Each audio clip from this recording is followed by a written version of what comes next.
Bienvenidas, bienvenidos, qué gusto reencontrarnos con estos contenidos tan interesantes y digámoslo también tan decisivos para nuestro país. Esto es La Constitución en Simple. Están todos invitados a entender, a procesar las ideas que nos plantea este nuevo proceso constitucional, al que estamos todos invitados cordialmente y de manera obligatoria además, en la elección del mes de diciembre. Así es que, por supuesto, la voz experta la va a poner Alejandro Fernández, director ejecutivo de la Fundación Pacto Social, abogado, magíster además en Derecho. Más interesante aún es que fue miembro en la Secretaría de Participación de este proceso y eso, por supuesto, le da toda la prestancia para indicarnos cuáles son los contenidos más importantes y su propia reflexión respecto de este proceso.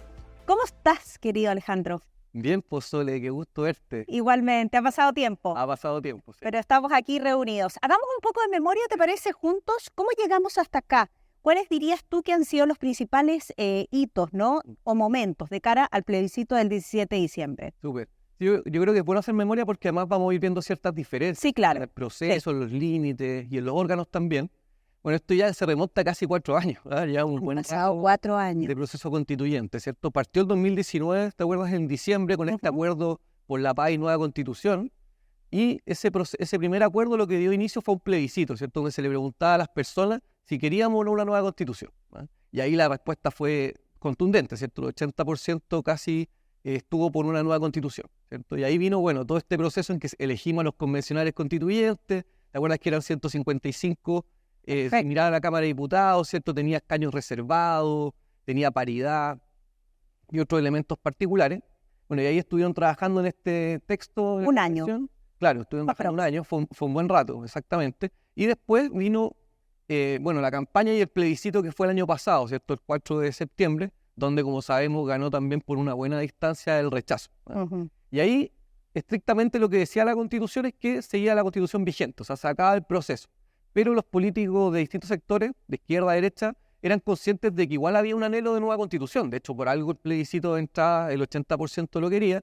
Habían problemas concretos en la constitución que después los puedo ir conversando más profundamente y por lo tanto, y además la promesa en la campaña del rechazo fue, hagamos otra, hagamos una mejor. Entonces se sentaron nuevamente los políticos de todos los sectores y dijeron, bueno, vamos por un nuevo proceso. Que se llamó el Acuerdo por Chile. El Acuerdo por Chile, sí. Este tuvo bastante más límites, ¿eh? Eso es como una diferencia importante porque... Los 12 bordes, de hecho. Partiendo por ahí, claro, porque el proceso anterior dio mucho margen, o sea, establecía muy poco límite y por eso mismo algunos consideran y consideramos que fue un poco refundacional, porque de hecho uno de los límites era ser república democrática, ya, bueno, no podíamos ser una monarquía, digamos, pero por ejemplo el tema de la existencia del Senado y la Cámara de Diputados, algo que no estaba establecido, o que somos una nación única e indivisible, o sea, todas esas cosas sí se pusieron en las bases y eso le dio un buen marco. Entonces se le dijo a los órganos que iban a hacer el texto, usted tiene que respetar este cuadro. Yo creo que la sensación generalizada, deja comentar solo esto, fue que se partía con un proceso más ordenado. No partíamos de la famosa hoja en blanco, teníamos ya estos 12 bordes o bases institucionales, ¿no? Hablábamos de una república democrática, un Estado unitario, un Estado social democrático de derecho, un reconocimiento a los pueblos indígenas. Teníamos tarea hecha, que si no, habría sido impensado después de un año. Exactamente, eso fue, como digo, fue un buen marco porque amaba un consenso político, y de hecho con innovaciones, no era simplemente, oye, mantengamos el presidente y los diputados y senadores, sino que, por ejemplo, el Estado Social y Democrático de Derecho o el reconocimiento de los pueblos originarios son elementos que son nuevos, y que hubo un consenso político y eso creo que es relevante. Explícame estos 3 órganos, el trabajo de estos 3 órganos. Sí, eso también fue una innovación, ¿cierto? A diferencia del anterior que fue un puro órgano. Acá voy a partir por el órgano que menos relevancia tuvo, afortunadamente, que fue este Comité Técnico de Admisibilidad, que era un comité que tenía por objetivo justamente resguardar los 12 bordes, 12 bases. Y eso no se tuvo que ocupar nunca porque básicamente los consejeros, nadie consideró que se hubiese pasado los bordes, que no se respetado. Entonces ese comité estuvo ahí armado pero sin movimiento. Estaba la comisión experta, que eran 24 integrantes. Estos integrantes fueron nombrados por el Congreso Nacional, y básicamente eran 12 integrantes de un sector político más de izquierda a centro-izquierda y los otros 2 integrantes nombrados por derecha a centro-derecha. Entonces quedó totalmente equilibrada las fuerzas políticas y además paritario, o sea, hombre, mitad mujer. Y esta comisión experta, la función que tenía era preparar un anteproyecto, o sea, el primer como documento borrador lo iba a preparar esta comisión experta para después pasársela al Consejo Constitucional, que este órgano electo democráticamente va a explicar, para que pudiese redactar, hacer los cambios y proponer el texto finalmente que se va a plebiscitar. Esa comisión experta trabajó 3 meses. ¿Qué pasó con el Consejo Constitucional? Exactamente, trabajó 3 meses de forma bien así disciplinada, llegaron a buenos acuerdos, o sea, hubo un buen contenido, de hecho hubo consenso por distintos sectores de que era un texto bueno, pero no cerrado, no completo, o sea, eso también es importante decirlo. El Consejo tenía que complementar un montón de cosas donde no hubo acuerdo, y también tenía que darle un sello ciudadano, o sea, Sí, por claro. algo fueron electos democráticamente. Entonces, la comisión experta trabajó 3 meses y después vino, ¿te acuerdas? El 7 de mayo fue la elección, Sí. que fue durante el trabajo de los expertos, fue la elección de los consejeros, Sí. ¿cierto? 50 consejeros, o sea, muy parecido ahora al Senado, también paritario, mitad hombres, mitad mujeres. Y con representación de pueblos Sí, indígenas. pero bajo otras reglas, de hecho, mucho más exigente, y hubo solamente un representante de los pueblos originarios. Sí. Entonces, este nuevo órgano tuvo 4 meses para trabajar, o sea, también bien acotado, pero ya partía con el texto de la comisión experta, o sea, había un trabajo ya como avanzado, ¿cierto? Ellos se dieron en comisiones, trabajaron durante todo este tiempo, y a principios de octubre ya tenían un texto aprobado en principio, como un primer texto, digamos. Que se devuelve a la comisión experta. Exactamente, esto es complejo. Hay uno Por eso yo te voy a aportar. Sí, esto hay que hacer como un dibujo en un pizarrón. Hay que hacer un dibujo en una pizarra, pero ¿se lo devuelve con el ánimo de mejorar, cambiar, agregar, sacar algunas cosas? Claro, lo que le dice a la comisión experta es revíselo y vea, y la comisión puede hacer observaciones. O sea, puede decir, por ejemplo, este tema se debería corregir, puede ser una corrección técnica simplemente, oye, esta palabra cambiémosla, y también habían propuestas más de fondo. La comisión experta tuvo pocos días para revisarlo, hizo algunas observaciones, y la verdad es que algunas cosas se aprobaron. Bueno, esto después volvió al Consejo, que tenía la última palabra, porque era el órgano democrático. Volvió al Consejo, algunas cosas se aprobaron de las propuestas que hizo la comisión experta, otras cosas se rechazaron, y dependiendo de los quórum, para no entrar en el detalle, pero las que no se rechazaron, por tanto, se fueron de vuelta a una comisión mixta, ¿ya? ¿Y mixta por qué? Porque habían expertos y consejeros, ¿ya? Y ya estoy llegando al final de este proceso complejo, y ahí se sentaron, llegaron a ciertos acuerdos, costó, de hecho yo diría que fueron bien marginales, la mayoría de las cosas no llegaron a acuerdos, y por lo tanto el texto final yo diría que tuvo prácticamente ninguna innovación en la última parte de la comisión mixta. Hubo algunas propuestas, por ejemplo, en derecho a vivienda, el tema de la exención y otros elementos, incorporar solidaridad en el sistema de pensiones, varias cosas, que propuso de hecho la oposición, digamos, los que tenían los votos, pero no contaron con el apoyo desde el oficialismo por distintas razones, algunas más técnicas de fondo, otras más políticas. Ya decidieron no hacer esos ajustes finales, y por lo tanto volvió ese texto al Consejo, y ahí se tuvo que votar nuevamente, una última votación por 3/5, y se aprobó esa propuesta de nueva constitución. Y esta propuesta es entregada el día 7 de noviembre pasado, ¿no? Tras 9 meses de intenso trabajo a el presidente de la República. La nueva constitución, esta ceremonia que dimos. Si ustedes se preguntan por qué no nos estamos metiendo en los contenidos, porque eso va a ser materia de nuestro siguiente capítulo. Por ahora estamos explicando el proceso para entender qué fue lo que ocurrió. Exactamente. Y es importante hacer este recorrido porque acá el texto importa tanto cómo se gestó, ¿cierto? Como también el contenido final, ¿cierto? Sí, claro, que es lo más relevante. Ahora, lo que sí tú dirías es que finalmente combina a personas con experiencia académica, conocimiento constitucional y político. Exactamente. Digamos, de hecho fue una cuestión bien creativa. Yo no sé, no he visto al menos en otros países que exista un modelo exactamente como este, que tuviese estos 3 órganos más las bases, y pareciera que fue un buen modelo que dio más tranquilidad, en el sentido que no iba a haber ninguna cosa como demasiado revolucionaria o contra la tradición constitucional, y como dices tú, por un lado tuvo expertos, personas que saben de derecho constitucional, porque esto es algo técnico, ¿cierto? Pero también con órganos electos democráticamente. Vamos con lo siguiente. ¿Cómo fue la participación ciudadana en el proceso? De lo cual hablamos mucho, ¿no? En el proceso anterior, de qué había pasado con la consulta ciudadana, con la voz ciudadana. Sí, eso es bien importante porque también es un elemento en el diseño, ¿cierto? O sea, tú dices, ya, ahí están los órganos, pero además tiene que haber participación adicional, ¿cierto? Uno vota, pero pueden haber otras instancias para que la ciudadanía sea escuchada, ¿cierto? Y en ese sentido creo que hubo una buena decisión, lo digo como parte interesada, en que se creó una Secretaría de Participación, pero que se le entregó a la Universidad Católica y a la Universidad de Chile el rol de llevar a cabo todo este proceso participativo. Ahí estuviste participando Ahí estuve participando desde la Universidad Católica. Desde la Universidad Católica, exactamente. Y de hecho, en particular, me tocó participar en la consulta ciudadana. Éramos varias personas, evidentemente, en el equipo, y lo que hicimos fue redactar las preguntas que se iban a hacer a las personas, y para saber el nivel de acuerdo que había con el texto. Y de hecho, una de las cosas que llamó la atención en la consulta es que hubo un alto nivel de acuerdo con el texto. Eso fue bien interesante. No. Y participaron varias decenas de miles de personas. Hubo también espacios de audiencias públicas, donde básicamente iba una persona, puede ser un experto, un miembro de alguna organización, a exponer o a los consejeros o en las universidades regionales, que también fueron un súper buen aliado, hay que decirlo, porque la Católica de la Chile está en Santiago, la Católica tiene un poquito de presencia en el sur, pero básicamente no tenía alcance y por lo tanto requería de otras universidades. Hay un tema que siempre ha llamado la atención, que son las iniciativas populares de norma constitucional, ¿cierto? Eso también fue interesante. De hecho, si uno ve todas las iniciativas, no todas alcanzaron la cantidad de apoyos que necesitaban, pero participaron más de 600.000 personas apoyando iniciativas. Tienes razón. Entonces, si te llegaba, por ejemplo, una propuesta, ¿cierto?, relacionada, no sé, a los animales o respecto a las pensiones, y uno tenía que adherir, ¿cierto?, en el sistema. Y de esas hubo 31 iniciativas que llegaron A los 10.000 apoyos. y por lo tanto fueron presentados como una propuesta más en el Consejo. Y tuvieron que revisarse, escuchar a las personas que propusieron y en base a eso aprobar o rechazar. Y hubo cosas que se incorporaron, por ejemplo, el Estado sin pitutos, que se llamaba una propuesta de pivote horizontal de idea país, y que no se aprobó completamente, pero se tomaron hartas cosas. Y así otra iniciativa me parece interesante también. Sí, claro, porque está la voz ciudadana. Exacto. Hablemos del texto. Metámonos allí con las manos en la masa entonces, pero en términos generales lo vamos a hacer. Ya he dicho que vamos a ir después más adelante ahondando. ¿Qué te parece el texto? ¿Cuáles son los capítulos? ¿Hay capítulos nuevos? ¿El número de artículos? ¿Es más larga o corta que las anteriores constituciones o propuestas? Yo ya debo decir que he escuchado mucho acerca de lo larga que es y de lo dificultosa también que es para leerla. Yo traté de ingresar al texto personalmente y creo que sí es tedioso y creo que sí uno debe leerlo como con una voz experta al lado. Por eso también la intención de hacer este espacio. Sí, es difícil de leer y por eso que creo que estos espacios son buenos y otros espacios hay algunas charlas, videos en redes sociales. Yo creo que es súper importante y de hecho acá lo que tratamos más que ser una voz como experta, así como hiperjurídica, leguleya, ¿cierto? Tratamos de hacerlo ojalá lo más ciudadano posible.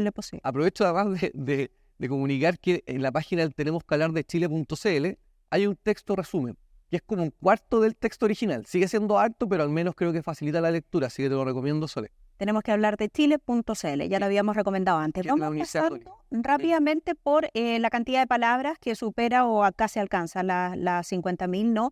Con 216 artículos permanentes y 62 artículos transitorios. Sí, es bastante, como puedes ver. O sea, de hecho, la Constitución actual tiene 27.000 palabras, un poquito más de 27.000. O sea, estamos hablando de un buen crecimiento si consideramos los artículos permanentes regulares, porque además se han agregado artículos para estos nuevos procesos constituyentes. Pero si uno dice cuáles son los 136 artículos que han regido, son alrededor de 27.000 palabras, o sea, mucho más corta. Y respecto al de la convención, anterior. Un poco menos. Sí, respecto a la anterior, tenía como un poco más de 52.000 palabras, pero igual sigue siendo, o sea, como digo, no está muy lejos. O sea, para los que criticaban el texto del año pasado de que era muy largo, bueno, la verdad que este no quedó mucho más corto. Ok, seamos justos, nunca se llegó finalmente a 2 páginas. Exacto. De aprobarse nuestra Constitución, de hecho, estos son apuntes que me entrega Alejandro, quedaría en 4º lugar de las constituciones más extensas, después de Brasil, de México y Ecuador. La propuesta tiene 17 capítulos. Sí, solamente un alcance de lo que decía recién. Eso muestra que en Latinoamérica somos buenos para las constituciones. De hecho, se han hecho decenas de constituciones, buenos para escribir. Uno, en cambio, de Estados Unidos tiene una misma constitución, la ha ido modificando y todo, pero mantiene la misma desde finales del siglo XVIII. Acá nos encanta hacer constituciones y largas constituciones. Sí, los capítulos interesantes porque obviamente mantiene cosas que ya vienen desde las primeras constituciones en Chile, como por ejemplo regular el gobierno, la administración del Estado, el Congreso Nacional, derechos y libertades fundamentales, pero también incorpora algunas cosas, innovaciones que después algunas las vamos a ver más en detalle. Por ejemplo, un capítulo de representación política y participación. Eso tiene que ver, por un lado, regula bastante los partidos políticos, pero también incluye formas de democracia directa. Por ejemplo, las iniciativas populares de norma, ya no para la Constitución, sino para que la ciudadanía pueda presentar propuestas en el Congreso.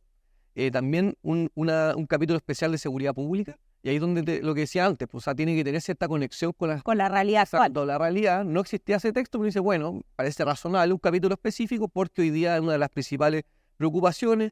También la protección del medio ambiente es una innovación. Hoy día en la Constitución actual hay solamente un derecho específico respecto al medio ambiente. Acá se incorpora un capítulo completo, y eso me parece también interesante y nuevamente tiene que ver, obviamente, con el contexto actual. No es el mismo Chile de los 80 o incluso del 2005-2006, sino que hoy día es una necesidad, una urgencia hacerse cargo de esos problemas. Gastémonos los próximos minutos en las principales novedades. Se incluye la famosa cláusula del Estado social y democrático de derecho, ¿no? Siendo esto un mandato del Estado. Se reduce también el número de diputados, de 155 a 138. Deja avanzar yo un poquito. En materia de seguridad, el derecho a vivir en un entorno seguro, que tiene además varias bajadas, ¿no? Y que obliga a generar acciones. Se consagra por primera vez el derecho a la vivienda adecuada y en materia de medio ambiente, como ya mencionamos, tenemos un capítulo de protección del medio ambiente y sustentabilidad y desarrollo. ¿Cuáles de estas? Perdón, me falta que se incluya a los animales, siendo deber del Estado, ¿no? Y también de las personas promover la protección y el bienestar de los animales. En materia de participación ciudadana se establecen mecanismos de proceso legislativo y hay un reconocimiento expreso a los pueblos indígenas como parte de la nación chilena, que es una e indivisible.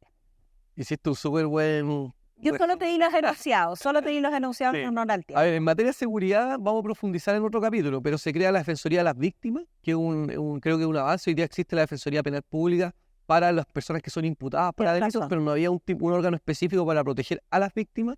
La Fiscalía Supraterritorial, que puede investigar temas como crimen organizado, que es importante porque el crimen organizado muchas veces no está en como una región específica, ¿cierto? Sino que se va como, digamos, puede incluir macrozonas o todo el país. Y hay otras cosas más que podemos revisar. El tema del derecho a la vivienda adecuada también tiene que ver con incorporación de derechos sociales que han sido anhelados.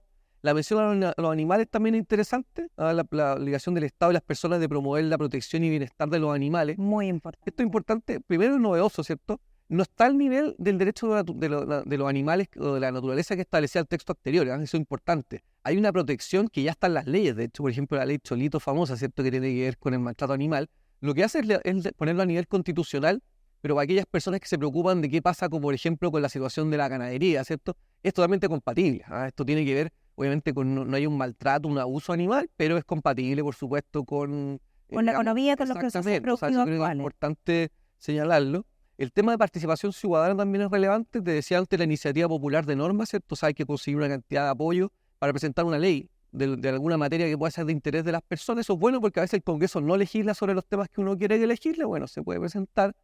Hay también algunas iniciativas de participación directa a nivel regional y comunal.